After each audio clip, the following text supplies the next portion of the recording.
اسی ضمن میں انہوں نے اس کانفرنس کی سائیڈ لائن میں ریاست نارتھ ڈاکوٹا کے گورنر ڈاج برجوم کے ساتھ بھی ملاقات کی ہے اور ان سے قطر اور نارتھ ڈاکوٹا ریاست کے درمیان تجارت اور سرمایہ کاری کے امکانات پر گفتگو کی ہے۔ وزیر اعظم اور وزیر خارجہ کے مشیر اور وزارت خارجہ کے سرکاری ترجمان ڈاکٹر ماجد بن محمد الانصاری سے نیو یارک یونیورسٹی کے مرکز برائے بین الاقوامی تعاون کی ڈائریکٹر محترمہ سارہ کلیفٹ نے نیو یارک میں اقوام متحدہ کی جنرل اسمبلی کے 78ویں سیشن کی سائیڈ لائن میں ملاقات کی ہے۔ اس ملاقات میں افغانستان اور بر اعظم افریقہ میں ترقی اور ثالثی کی کوششوں پر بات چیت کی گئی۔ وزیر اعظم اور وزیر خارجہ کے مشیر اور وزارت خارجہ کے سرکاری ترجمان نے مشرق وسطی اور شمالی افریقہ کے ایک فورم میں بھی شرکت کی ہے جس کا اہتمام مڈل ایسٹ فاؤنڈیشن نے اقوام متحدہ کی جنرل اسمبلی کے 78ویں سیشن کی سائیڈ لائن میں کیا تھا۔ ڈاکٹر ماجد بن محمد الانصاری نے اس فورم میں مشرق وسطی اور شمالی افریقہ میں ایک جیو پولیٹیکل پلیئر کی حیثیت سے قطر کے کردار کا جائزہ پیش کیا اور قیدیوں کے تبادلے سے متعلق ایران امریکہ سمجھوتے کے اثرات پر اظہار خیال کیا۔ اسلامی دنیا کی ثقافتی ترقی کی مشاورتی کونسل نے اسلامی تنظیم برائے تربیت و سائنس و ثقافت ایسیسکو کے سیکریٹریٹ کے زیر انتظام دوحہ میں اپنا 18واں اجلاس منعقد کیا۔ قطر کی صدارت میں ہونے والے اس اجلاس میں کونسل کے اگلے سیشن کے لیے کونسل کے دفتر کی تشکیل نو کی گئی۔ یہ سیشن 2024 اور 2025 کے 2 سالوں پہ محیط ہوگا اور قطر نے تیونس سے اس کونسل کی صدارت وصول کر لی ہے۔ اب اس کا ہیڈ کوارٹر قطر میں ہوگا۔ ازبکستان اور یوگنڈا، ایشیا اور افریقہ کے علاقوں سے اس دفتر کے نائب صدور ہوں گے۔ قطر کی جانب سے کونسل کی صدارت سنبھالے جانے کے بعد یہاں کی وزارت ثقافت کے معاون انڈر سیکرٹری برائے ثقافتی امور ڈاکٹر غانم بن مبارک العلی نے اپنی تقریر میں قطر اور اسلامی تنظیم برائے تربیت و سائنس و ثقافت ایسیسکو کے درمیان مثبت تعامل اور انٹریکشن پر زور دیا ہے کہ قطر اسلامی دنیا میں مشترکہ ثقافتی عمل کو فعال کرنے میں اس تنظیم کے کردار پر یقین رکھتا ہے۔ غزہ کی پٹی کی تعمیر نو کی قطری کمیٹی کے سربراہ سفیر محمد العمادی نے بتایا ہے کہ قطر ڈیولپمنٹ فنڈ کے تعاون سے یہ کمیٹی آج اتوار کے روز سے غزہ کی پٹی کی سفید پوش اور نادار فیملیز میں نقد امداد کی تقسیم شروع کر رہی ہے۔ سفیر محمد العمادی نے بتایا ہے کہ پٹی کی تقریباً 1 لاکھ سفید پوش فیملیز میں سے ہر ایک کو $100 ادا کیے جائیں گے۔ مقبوضہ فلسطین میں ہی غزہ کی پٹی کا محاصرہ ختم کرانے کی بین الاقوامی مہم کے زیر انتظام ایک مظاہرے میں شریک 10 فلسطینیوں نے اسرائیل کی جانب سے سال 2007 سے غزہ کی پٹی پہ مسلط کیے گئے محاصرے کے خاتمے کا مطالبہ کیا ہے۔ غزہ کی بندرگاہ میں کیے جانے والے اس مظاہرے میں شریک لوگوں نے ایسے پلے کارڈز اٹھا رکھے تھے جن پر یہ مطالبہ تحریر تھا کہ اس اسرائیلی محاصرے کو ختم کرانے کے لیے بین الاقوامی مداخلت کی جائے۔ اس اثنا میں قابض اسرائیلی فوج نے اعلان کر دیا ہے کہ گزشتہ کل ہفتے کی شام سے کل پیر کی شام تک پورے کا پورا مغربی کنارہ اور غزہ کی پٹی کی تمام گزرگاہیں یہودیوں کے یوم غفران کے موقع پر بند کر دی گئی ہیں۔ متعدد قابض اسرائیلی فوجیوں نے جنوبی لبنان کی بلو لائن کی خلاف ورزی کرتے ہوئے لبنانی فوج کے گشتی دستے کی جانب اسموک بم پھینکے ہیں۔ لبنانی فوج نے اپنے ایک بیان میں بتایا کہ قابض فوجیوں نے انخلا کی لائن کی خلاف ورزی کا ارتکاب کرتے ہوئے لبنانی فوج کے اس گشتی دستے کو اسموک بموں سے نشانہ بنایا ہے جو وہاں مٹی کی رکاوٹ کو ہٹانے والے ایک ٹریکٹر کی حفاظت کر رہا تھا۔ قابض فوج نے انخلا کی لائن کے شمال میں بسترہ کے علاقے میں آ کر مٹی کی رکاوٹ قائم کر دی تھی۔ بیان میں مزید بتایا گیا کہ گشتی دستے نے جواب میں قابض فوجیوں کی جانب سے آنسو گیس کی شیل پھینکے اور قابض فوجی وہاں سے نکل جانے پر مجبور ہو گئے۔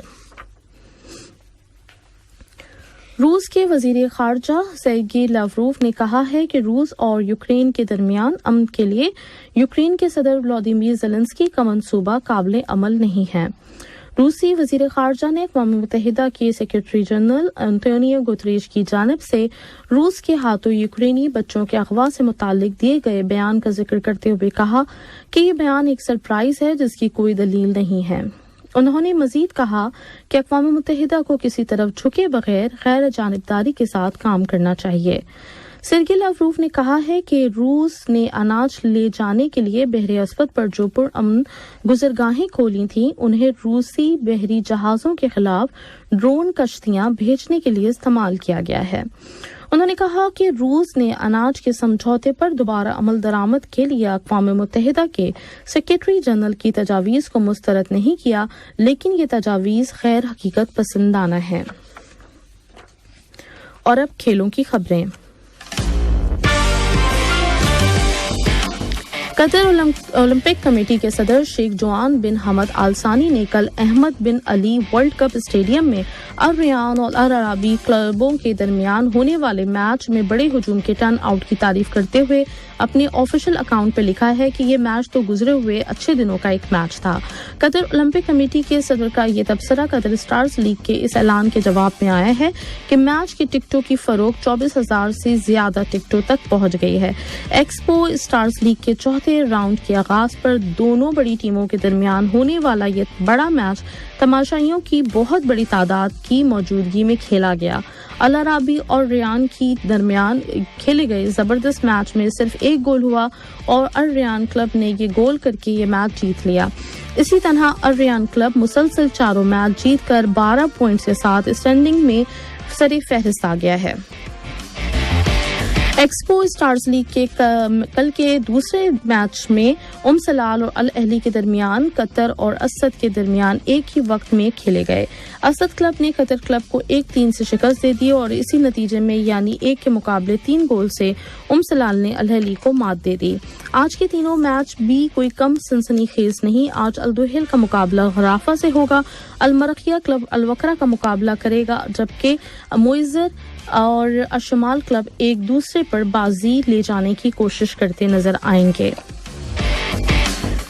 چین کے صدر شی جن پنگ نے کل ہفتے کے روز چین کے شہر ہانگ چو میں 19ویں ایشین گیمز کی آغاز کا اعلان ایک ماحول دوست تقریب میں کیا ہے۔ اس اعلان کے ساتھ ایک ایسے ٹورنامنٹ کی ابتدا ہو گئی جس میں 12,000 کھلاڑی حصہ لے رہے ہیں۔ افتتاحی تقریب ایسی فضا میں شروع ہوئی جس پر چکا چوند کر دینے والی روشنیوں کا غلبہ تھا اور ماحول دوست ٹیکنالوجی کے استعمال نے بہت خوبصورت ماحول بنا دیا تھا۔ افتتاحی تقریب میں 45 ملکوں کے وفدوں کا چینی انداز میں استقبال کیا گیا۔ قطر 185 مردوں اور خواتین کھلاڑیوں پر مشتمل ایک وفد کے ساتھ اس ٹورنامنٹ میں حصہ لے رہا ہے اور اس کے کھلاڑی 27 کھیلوں میں حصہ لیں گے۔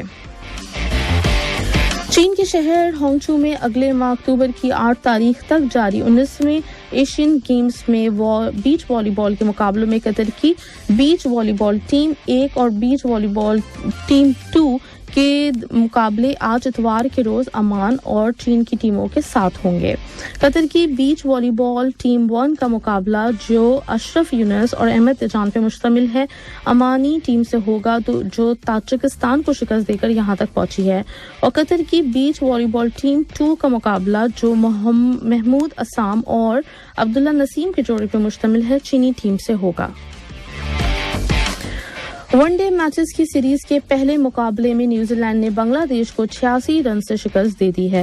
میرپور میں کھیلے گئے اس میچ میں نیوزی لینڈ کی ٹیم پہلے بیٹنگ کرتے ہوئے 254 رنز بنا کر آؤٹ ہو گئی تھی اور اس کی طرف سے دیے گئے 255 رنز کے ہدف کے تعاقب میں بنگلہ دیش کی ٹیم 41.1 اوورز میں 168 رنز بنا کر آؤٹ ہو گئی اور یوں نیوزی لینڈ نے 86 رن سے یہ پہلا ون ڈے جیت لیا۔ آج کے نشریہ ختم ہونے سے قبل اہم خبروں کا خلاصہ ایک مرتبہ پھر پیش خدمت ہے۔ صاحب سمو امیر نے جمہوریہ اٹلی کے صدر کے نام اٹلی کے سابق صدر جورجیو ناپولیٹانو کی وفات پر تعزیت کا برقی پیغام ارسال کیا ہے۔ قطر نے اسلامی دنیا میں ثقافتی ترقی کی مشاورتی کونسل کی صدارت سنبھال لی ہے۔ اور روسی وزیر خارجہ نے کہا ہے کہ روس اور یوکرین کے درمیان امن کے لیے یوکرینی صدر کا منصوبہ قابل عمل نہیں ہے۔ ریڈیو قطر سے آج کا پہلا نشریہ اپنے اختتام کو پہنچا۔ نیوز ایڈیٹر سیف الرحمان، آپریٹر جابر احمد اور اسٹوڈیو سے انتخاب عالم و محمد خان کو دیجیے اجازت۔ اللہ حافظ۔